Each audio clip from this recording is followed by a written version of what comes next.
আসসালামু আলাইকুম। Defence circle পক্ষ থেকে আপনাদের আবার স্বাগত জানাচ্ছি। তো বন্ধুরা, আজকে আবার একটি নতুন সার্কেল নিয়ে আপনাদের মাঝে উপস্থিত হলাম। সার্কেলটি হচ্ছে বাংলাদেশ নৌবাহিনী নাভ এমও ও এমওডিসি 2025 যে সার্কেলটি প্রকাশ হওয়ার কথা ছিল সেটি কিন্তু অলরেডি প্রকাশ হয়ে গেছে। তো আজকের এই ভিডিওতে সেই সার্কেল নিয়ে বিস্তারিত আলোচনা করা হবে, তাই ধৈর্য সহকারে সম্পূর্ণ ভিডিওটি সবাইকে দেখার অনুরোধ রইল। তো বন্ধুরা, যারা যারা এই সার্কেলটি আবেদন করবেন আমাদের ডিফেন্স সার্কেলের মাধ্যমে কিন্তু ঘরে বসে নির্ভর আবেদন করে নিতে পারবেন। তার জন্য এই যে স্ক্রিন হোয়াটসঅ্যাপ নাম্বারটা দেখতে পাচ্ছেন 09835874030, এই হোয়াটসঅ্যাপে যোগাযোগ করবেন এবং বাংলাদেশ নৌবাহিনীর চূড়ান্ত সাজেশন নিতেও আমাদের ডিফেন্স সার্কেলের এই হোয়াটসঅ্যাপে যোগাযোগ করবেন। তাহলে ঘরে বসে নির্ভর আপনার আবেদন এবং বাংলাদেশ নৌবাহিনীর চূড়ান্ত সাজেশন নিতে পারবেন। তো যারা যারা আমাদের ডিফেন্স সার্কেল ফেসবুক পেজ থেকে ভিডিও ডিসক্রিপশন অবশ্যই ফেসবুক পেজটি ফলো দিয়ে রাখবেন, এবং যারা আমাদের ডিফেন্স সার্কেল ইউটিউব চ্যানেল থেকে ভিডিও ডিসক্রিপশন অবশ্যই ইউটিউব চ্যানেলটি সাবস্ক্রাইব করে রাখবেন। তো আমাদের কিন্তু অন্য একটি ফেসবুক পেজ এবং ইউটিউব চ্যানেল আছে, সেটি হচ্ছে গভর্নমেন্ট প্রাইভেট জবস। এই যে government private jobs Facebook page এবং ইউটিউব চ্যানেল, এখানে কিন্তু বাংলাদেশের ডিফেন্স সংক্রান্ত বাদে যে সকল সার্কেল হয় সেই সকল সার্কেলের কিন্তু ভিডিও আপলোড করা হয়। তো যারা যারা গভর্নমেন্ট প্রাইভেট জবসে যুক্ত না, অবশ্যই এই ভিডিওর ডেসক্রিপশন বক্স চেক করে গভর্নমেন্ট প্রাইভেট জবসে যুক্ত হয়ে যাবেন। অবশ্যই লিঙ্ক দেওয়া থাকবে, ডেসক্রিপশন বক্স চেক করলে পেয়ে যাবেন। তো আসুন আমরা এখন মূল সার্কেলে ফিরে যাই। তো এই হচ্ছে বাংলাদেশ নৌবাহিনী নাবিক ও এমডিসি 2025 যে সার্কেলটি।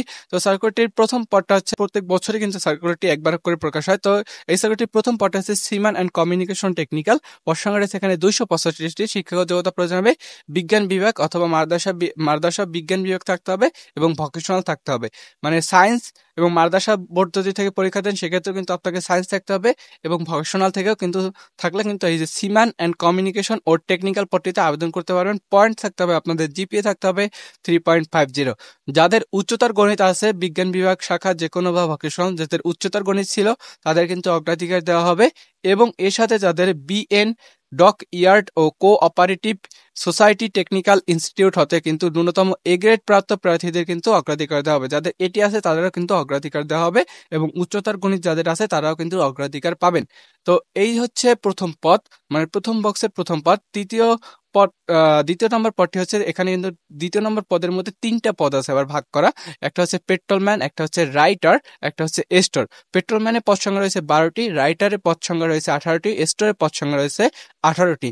শিক্ষাগত যোগ্যতা প্রয়োজন হবে পেট্রোল, রাইটার এবং এস্টরের জন্য শিক্ষাগত যোগ্যতা প্রয়োজন হবে ন্যূনতম এসএসসি অথবা সমান পরীক্ষায় উত্তীর্ণ হতে হবে, মানে মাদ্রাসা ও ভোকেশনাল থেকে উত্তীর্ণ হলে কিন্তু আপনাদের জিপিএ 3.50 পেয়ে উত্তীর্ণ হতে হবে। মানে এসএসসি পাস আপনি যে কোনো বিভাগ থেকে করেন, আপনাদের পয়েন্ট থাকতে হবে কিন্তু 3 পয়েন্ট থাকলে কিন্তু এই যে পেট্রোলম্যান, রাইটার এবং স্টোরম্যানের পদটিতে আবেদন করতে পারবেন। 10 নম্বর মানে 10টা পদ নিয়ে কিন্তু মেডিকেলের একটি পদ সংখ্যা রয়েছে। এই যে দ্বিতীয় নম্বর পদের থেকে তৃতীয় নম্বর পদটা হচ্ছে মেডিকেল। দ্বিতীয় নম্বর পদের পর কিন্তু তৃতীয় নম্বর পদটি হচ্ছে মেডিকেল। পদ সংখ্যা রয়েছে এখানে কিন্তু 10টি।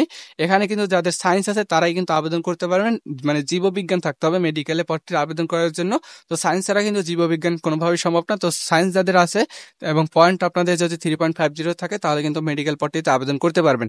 তো তৃতীয় নম্বর পদ গেল। চতুর্থ নম্বর পদে কিন্তু আবার দুইটা পদ আছে, একটা হচ্ছে কুক, পদ সংখ্যা রয়েছে এখানে 25টি। এই কুকে এবং দ্বিতীয়টা হচ্ছে স্টুয়ার্ট। মানে চতুর্থ নম্বর পদটিতে পদ সংখ্যা আবার ভাগ রয়েছে দুইটা, একটা হচ্ছে কুক, একটা হচ্ছে স্টুয়ার্ট। একটা কুকের পদ সংখ্যা রয়েছে 25টি, স্টুয়ার্টের পদ সংখ্যা রয়েছে 13টি। শিক্ষাগত যোগ্যতা প্রয়োজন হবে ন্যূনতম এসএসসি বা সমান পরীক্ষায় উত্তীর্ণ, মানে 2.50 পেলেই কিন্তু আপনারা এই যে কুক এবং স্টুয়ার্ট এই দুইটা পদের যে কোনো একটিতে আবেদন করতে পারবেন। তো চতুর্থ নম্বর 5 নম্বর পদটি হচ্ছে টোপাস। বেতন গ্রেড হচ্ছে এখানে কিন্তু টোপাস পদ সংখ্যা রয়েছে এখানে কিন্তু 12টি। এখানে অষ্টম শ্রেণী পাশ করলে আবেদন করা যাবে, এবং সর্বশেষ পদটা হচ্ছে এমওডিসি নৌ। পদ সংখ্যা রয়েছে এখানে 60টি। এখানেও কিন্তু 3 পয়েন্ট পেয়ে উত্তীর্ণ হতে হবে, যে কোনো বিভাগ থেকে এসএসসি পাশ করলে আবেদন করা যাবে। তো এখানে কিন্তু এই হচ্ছে পদ সংখ্যা রয়েছে এখানে টোটাল। আমি হিসাব করে আপনাদের আগেই বলে দিচ্ছি, পদ সংখ্যা রয়েছে টোটাল 400টি। আমি আবারও বলে দিচ্ছি, এই সার্কেলটি কিন্তু পদ সংখ্যা রয়েছে টোটাল 400টি। তো এখানে আপনাদের উচ্চতা প্রয়োজন হবে, সিম্যানের ক্ষেত্রে কিন্তু আপনাদের উচ্চতা প্রয়োজন হবে 5 ফিট 6 ইঞ্চি, পেট্রোলম্যানের ক্ষেত্রে উচ্চতা প্রয়োজন হবে 5 ফিট 8 ইঞ্চি, এবং অন্যান্য মানে communication technical, medical, writer, store, cook এবং স্টুয়ার্ট ও টোপাসের ক্ষেত্রে কিন্তু উচ্চতা প্রয়োজন হবে 5 ফিট 4 ইঞ্চি, এবং এমওডিসি কিন্তু নৌতে 5 ফিট 6 ইঞ্চি উচ্চতা প্রয়োজন হবে, এবং বুকের মাপ কিন্তু প্রয়োজন হবে 30/32, এবং সম্প্রসারিত অবস্থা কিন্তু 2 ইঞ্চি বাড়তি থাকতে হবে। মানে আপনাদের নর্মাল অবস্থা কিন্তু মানে 30 ইঞ্চি এবং সম্প্রসারিত অবস্থা 32 ইঞ্চি থাকতে হবে। উচ্চতা অনুযায়ী কিন্তু বুকের মাপটা হয়ে থাকে।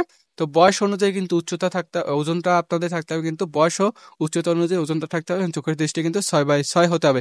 এই সার্কুলটি কিন্তু বাংলাদেশের 64 জেলা থেকে ছেলেমেয়ে উভয় আবেদন করতে পারবেন। আমি আবার বলে দিচ্ছি, বাংলাদেশের 64 জেলা থেকে ছেলেমেয়ে উভয় কিন্তু এই সার্কুলটিতে আবেদন করতে পারবেন। তো এখানে অন্যান্য কিছু শর্তাবলী দেওয়া আছে। আপনাদের বয়স হতে হবে কিন্তু 17 থেকে 22 বছর, মানে সাঁতার জানা অবশ্যই থাকতে হবে এবং অবিবাহিত হতে হবে, এবং 1 জুলাই 2025 তারিখ হতে কিন্তু 17 থেকে 20 বছর হতে হবে।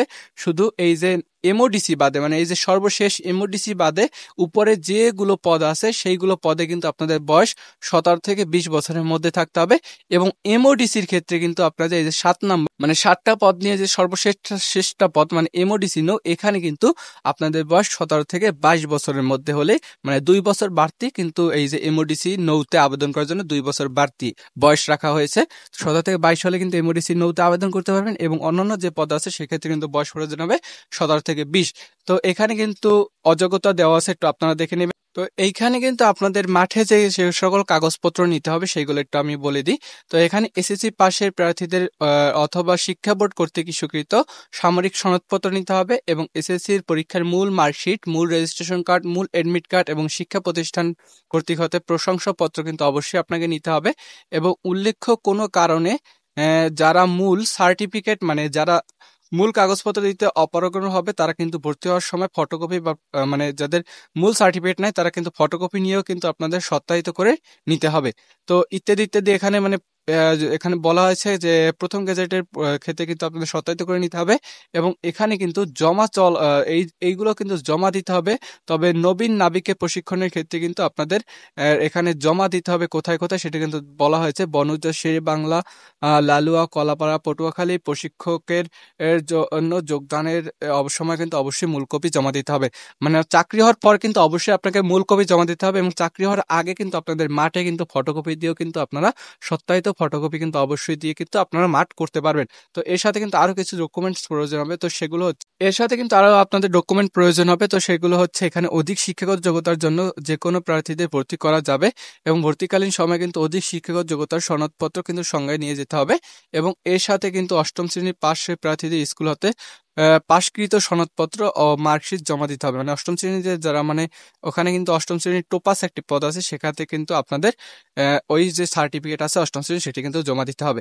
এর সাথে কিন্তু আপনাদের 8ম শ্রেণীর পাস সহ কিন্তু এর সাথে আপনাদের প্রয়োজন হবে জাতীয়তা ও চারিত্রিক সনদপত্র, মানে ইউনিয়ন পরিষদ থেকে কিন্তু আপনারা এটি সংগ্রহ করে নিতে পারেন। জাতীয়তা ও চারিত্রিক সনদপত্র এবং জন্ম নিবন্ধন ও জাতীয় পরিচয়পত্র নিতে হবে, এবং অভিভাবকের সম্মতিপত্র নিতে হবে। আপনাদের ছবি প্রয়োজন হবে কিন্তু 15 কপি, আর হচ্ছে এখানে 1 কপি পিতার, 1 কপি মাতার, অবশ্যই ল্যাব প্রিন্ট থাকতে হবে এবং সত্যায়িত করে। তো আপনারা জানেন বাংলাদেশ নৌবাহিনী কিন্তু যে সকল যে সার্কুলার প্রকাশ হওয়ার সাথে সাথে কিন্তু সার্কুলারই তাদের যে পরীক্ষা কোন তারিখ হবে, কোন জেলার মাঠ কোথায় হবে সেটি কিন্তু প্রকাশ করে দিয়ে, তো আপনারা দেখতে পাচ্ছেন এই যে মাঠ কিন্তু প্রকাশ করে দিয়েছে। তো এই নিয়ে কিন্তু ভিডিওটি অনেক লং হয়ে গেছে, তাই এই নিয়ে কিন্তু ভিডিও একটি আলাদা ভিডিও তৈরি করা হবে, মানে কোন জেলা কত তারিখ মাঠ হবে, কোথায় মাঠ হবে সেই নিয়ে ভিডিও কিন্তু আপলোড করা হবে আমাদের এই যে ডিফেন্স সেক্টর ফেসবুক পেজ এবং ইউটিউব চ্যানেল। তো অবশ্যই যারা ফেসবুক পেজে ফলো দিয়ে রাখেন অবশ্যই ফলো দিয়ে রাখবেন, এবং ইউটিউব চ্যানেল থেকে যারা ভিডিও দেখছেন অবশ্যই ইউটিউব চ্যানেলটি সাবস্ক্রাইব করে রাখবেন। অবশ্যই কিন্তু কিছুক্ষণের মধ্যে আমাদের এই যে ডিফেন্স সার্কুলার পেজ এবং ইউটিউব চ্যানেলে কিন্তু এই নিয়ে ভিডিও আপলোড করা হবে। তো যারা যারা আমাদের ডিফেন্স সার্কুলার মাধ্যমে বাংলাদেশ নৌবাহিনীতে আবেদন করবেন অবশ্যই আবেদন করার জন্য এই যে স্ক্রিনে হোয়াটসঅ্যাপ নাম্বারটা দেখতে পাচ্ছেন, এবং নৌবাহিনীর চূড়ান্ত সদস্য নিতে আমাদের এই হোয়াটসঅ্যাপে যোগাযোগ করবেন। 01835% 4030 এই নাম্বার হোয়াটসঅ্যাপে যোগাযোগ করলে হবে যে ভাই আমি এই সার্কুলার রিপোর্টে আবেদন করতে চাচ্ছি। আপনি যোগাযোগ করলে ঘর বসে নির্ভর আপনার আবেদনটি করে নিতে পারবেন। তো ধন্যবাদ সবাইকে, ভালো থাকবেন, দেখা হবে নতুন সার্কুলার নিয়ে। আল্লাহ হাফেজ।